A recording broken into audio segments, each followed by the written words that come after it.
ನನಗೆ ಈಗಿನ ಸರ್ಕಾರದ ರೀತಿ 130 ಸ್ಥಾನ ಕೊಟ್ಟಿರಲಿಲ್ಲ, ಕೊಟ್ಟಿದ್ದು ಕೇವಲ 38 ಸ್ಥಾನ.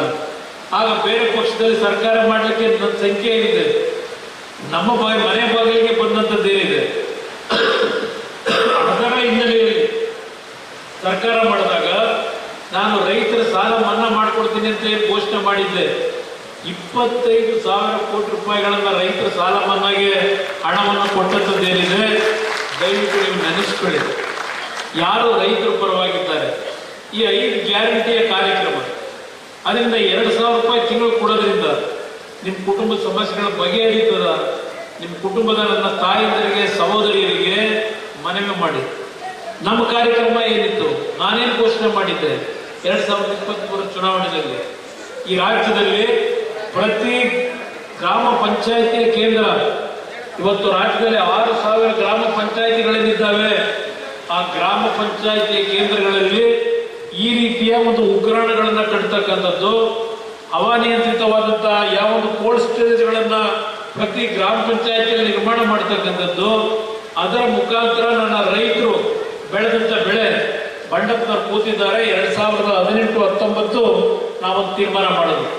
ಯಾವ ನಮ್ಮ ರೈತರು ಬೆಳೆದಂತ ಬೆಳೆ ಮಾರಾಟ ಮಾಡಲಿಕ್ಕೆ ಹೋದಾಗ ಬೆಲೆ ಕಡಿಮೆ ಇದ್ರೆ ಅಂತ ಸಂದರ್ಭದಲ್ಲಿ ನಮ್ಮ ರೈತರು ಆ ಒಂದು ಬೆಳೆಯನ್ನ ಸಂರಕ್ಷಣೆ ಮಾಡಲಿಕ್ಕೆ ಉಗ್ರಾಣಗಳಲ್ಲಿ ಇಟ್ಟು ಅದಕ್ಕೆ 75% ಹಣ ನೀವು ಖಾಸಗಿಯವರಿಂದ ತಗೊಳ್ಳಬೇಕಾಗಿರಲಿಲ್ಲ, ಸಾಲ ಸರ್ಕಾರದಿಂದಲೇ ಇದು ಇಂಟ್ರೆಸ್ಟ್ ಇಲ್ಲ, ಯಾವುದೇ ರೀತಿಯ ಬಡ್ಡಿಯನ್ನು ಪಡೆದೆ 75% ಆ ಬೆಳೆಯ ಮಾಲೇನಿದೆ ಅದಕ್ಕೆ ಹಣ ಕೊಡ್ತಕ್ಕಂಥ ತೀರ್ಮಾನ ಮಾಡಿದ್ದು.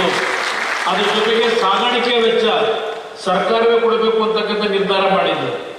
ನೀವು ಬೆಲೆ ಮಾರುಕಟ್ಟೆಯಲ್ಲಿ ಜಾಸ್ತಿ ಆದ ಮೇಲೆ ಮಾರಾಟ ಮಾಡಿ ಆ ಹಣವನ್ನ 75% ಸರ್ಕಾರ ಅಡ್ವಾನ್ಸ್ ಆಗಿ ಕೊಡುತ್ತೆ, ಅದನ್ನ ವಾಪಸ್ ಕೊಡ್ತಕ್ಕಂಥ ಒಂದು ವ್ಯವಸ್ಥೆ ಈ ರಾಜ್ಯದಲ್ಲಿ ತರಬೇಕು ಅಂತಕ್ಕಂಥದ್ದು. ನಾನು 5 ಕಾರ್ಯಕ್ರಮಗಳನ್ನ ಅವತ್ತು ನಾನು ಘೋಷಣೆ ಮಾಡಿದ್ದೆ ನಮ್ಮ ಒಂದು ಪಕ್ಷದ ವತಿಯಿಂದ.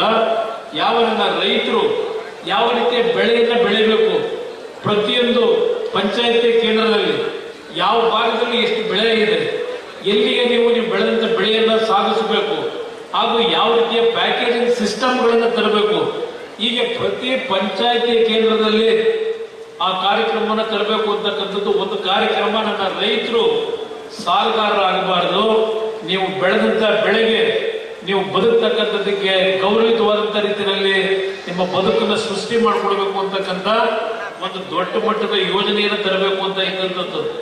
ಪ್ರತಿ ಗ್ರಾಮ ಪಂಚಾಯತಿಯ ಕೇಂದ್ರದಲ್ಲಿ ಒಂದು ಉತ್ತಮವಾದಂಥ ಕನ್ನಡ ಮತ್ತು ಇಂಗ್ಲಿಷ್ ಶಾಲೆಯ ಒಂದು ಶಿಕ್ಷಣವನ್ನು ಕೊಡ್ತಕ್ಕಂಥ LKG ಇಂದ 12ನೇ ತರಗತಿವರೆಗೆ ನಿಮ್ಮ ಗ್ರಾಮ ಪಂಚಾಯತಿ ಕೇಂದ್ರದಲ್ಲೇ ಸುಸಜ್ಜಿತವಾದಂಥ ಕಟ್ಟಡಗಳನ್ನು ಕಟ್ಟಿ ಒಂದು ಪಬ್ಲಿಕ್ ಶಾಲೆಗಳನ್ನ ಮಾಡಿ ನಿಮಗೆ ಯಾವುದೇ ರೀತಿಯ ಹೊರೆ ಇಲ್ಲದೆ ಉಚಿತವಾದಂಥ ಶಿಕ್ಷಣ ಪ್ರತಿ ಬಡ ಕುಟುಂಬದ ಮಕ್ಕಳಿಗೆ ಕೊಡ್ತಕ್ಕಂಥ ಕಾರ್ಯಕ್ರಮ, ಆ ಕಾರ್ಯಕ್ರಮ ತರಬೇಕು ಅಂತ ಇದ್ದದ್ದು. ಇವತ್ತು ಏನಾಗಿದೆ, ಇವತ್ತು ಬೆಳಗಿನ ಪ್ರಜಾವಾಣಿ ಪತ್ರಿಕೆಯನ್ನು ತೆಗೆದು ನೋಡಿ, ಬೆಳಗ್ಗೆ ಒಂದು ದೊಡ್ಡ ಮಟ್ಟದ ಆರ್ಟಿಕಲ್ ಬರೆದಿದ್ದಾರೆ ಪ್ರಜಾವಾಣಿ ಪತ್ರಿಕೆಯಲ್ಲಿ. ಇವತ್ತು ಈ ರಾಜ್ಯದಲ್ಲಿ ಕೆಲವು ಭಾಗದಲ್ಲಿ ಈಗಲೂ ಸಹ ಹಳ್ಳಿಯ ಹೆಣ್ಣು ಮಕ್ಕಳು 6 ಕಿಲೋಮೀಟರ್ 8 ಕಿಲೋಮೀಟರ್ ನಡೆದು ಸರ್ಕಾರಿ ಶಾಲೆಗೆ ಹೋಗ್ತಕ್ಕಂಥ ಒಂದು ವ್ಯವಸ್ಥೆ ಇನ್ನೂ ಉಳ್ಕೊಂಡಿದೆ ಈ ರಾಜ್ಯದಲ್ಲಿ. ನಾನು ಇವತ್ತು ನನ್ನ ತಾಯಂದ್ರೆ ಕೇಳ್ತೀನಿ, ಈ 2,000 ರೂಪಾಯಿನ ಕೊಡ್ತಾ ಇದ್ದೇವೆ ಅಂತ ಹೇಳಿ ನುಡಿದಂತೆ ನಡೆದಿದ್ದೇವೆ, ನುಡಿದಂತೆ ನಡೆದಿದ್ದೇವೆ, ಇದನ್ನ ಹೇಳಿ ಹೇಳಿ ನಿಮ್ಮನ್ನ ಎಲ್ಲಿ ತೆಗೆದುಕೊಂಡು ಹೋಗಿ ನಿಲ್ಲಿಸ್ತಾರೆ. ದೇಶ ಬೆಳೀತಾ ಇದೆ, ಶ್ರೀಮಂತಿಕೆ ಒಂದ್ ಕಡೆ ಒಂದು ವರ್ಗಕ್ಕೆ ಹೋಗ್ತಾ ಇದೆ, ಬಡವರು ಬಡವರಾಗೇ ಇದ್ದಾರೆ. ಇಂಥ ಒಂದು ಪರಿಸ್ಥಿತಿನಲ್ಲಿ ನೀವು ಮುಂದಿನ ದಿನಗಳಲ್ಲಿ ಒಂದು ಉತ್ತಮವಾದಂಥ ತೀರ್ಮಾನಗಳನ್ನ ನೀವು ಮಾಡತಕ್ಕಂಥ ಮುಖಾಂತರ ಈ ರಾಜ್ಯ ಸಂಪತ್ತು ಭರಿತವಾದಂಥ ರಾಜ್ಯ, ಇದು ಹಣದ ಕೊರತೆ ಇಲ್ಲ. ಈ ರಾಜ್ಯದ ಖಜಾನೆಯನ್ನ ಸದಾಕಾಲ ತುಂಬಿದ್ದೀರಿ ಈ ನಾಡಿನ 6.5 ಕೋಟಿ ಜನತೆ. ಆದರೆ ನೀವು ತುಂಬಿಸ್ತಕ್ಕಂಥ ನಿಮ್ಮ ಹಣ ಹಲವಾರು ರೀತಿ ದುರ್ಬಳಕೆ ಆಗ್ತಾ ಇದೆ, ಹಲವಾರು ರೀತಿಯಲ್ಲಿ ಲೂಟಿ ಮಾಡ್ತಾ ಇದ್ದಾರೆ. ಇದು ಈ ಸರ್ಕಾರದ ಕಾರ್ಯಕ್ರಮ. ಅದರಿಂದ ನಾನು ಹೆಚ್ಚಿನ ಸಮಯದಲ್ಲಿ ಮಾತನಾಡಲಿಕ್ಕೆ ಹೋಗೋದಿಲ್ಲ. ಒಂದು ಮಾತನ್ನ ಹೇಳ್ತೇನೆ, ಮುಂದಿನ ದಿನಗಳಲ್ಲಿ ಒಂದು ಒಳ್ಳೆಯ ನಿರ್ಧಾರವನ್ನು ಮಾಡಿ ಈ ರಾಜ್ಯ ದೇಶದಲ್ಲೇ ಮೊದಲನೇ ಸ್ಥಾನಕ್ಕೆ ತರ್ತಕ್ಕಂಥ ಅವಕಾಶಗಳಿದೆ.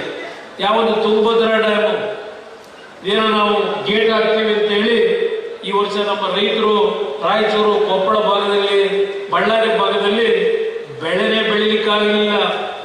ಈಗ ಹೇಳ್ತಾ ಇದ್ದಾರೆ ಮಂತ್ರಿಗಳು, ಬರೀ ನಮ್ಮ ಈ ಭಾಗದ ರೈತರಿಗಷ್ಟೇ ಅಲ್ಲ, ಉತ್ತರ ಕರ್ನಾಟಕ ನಮ್ಮ ಹಳೆ ಕರ್ನಾಟಕದವರು ಹೇಳ್ತಾರೆ, ನೀವು ಈ ವರ್ಷ ಯಾವುದೇ ಬೆಳೆ ಬೆಳಿಬೇಡಿ.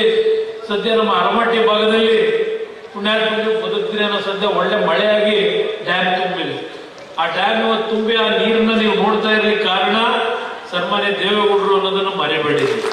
ಹೆಚ್ಚಿನ ವಿಡಿಯೋಗಳಿಗೆ ಪ್ರತಿಧ್ವನಿ ಯೂಟ್ಯೂಬ್ ಚಾನೆಲ್ ಸಬ್ಸ್ಕ್ರೈಬ್ ಮಾಡಿ, ಬೆಲ್ ಐಕಾನ್ ಕ್ಲಿಕ್ ಮಾಡಿ.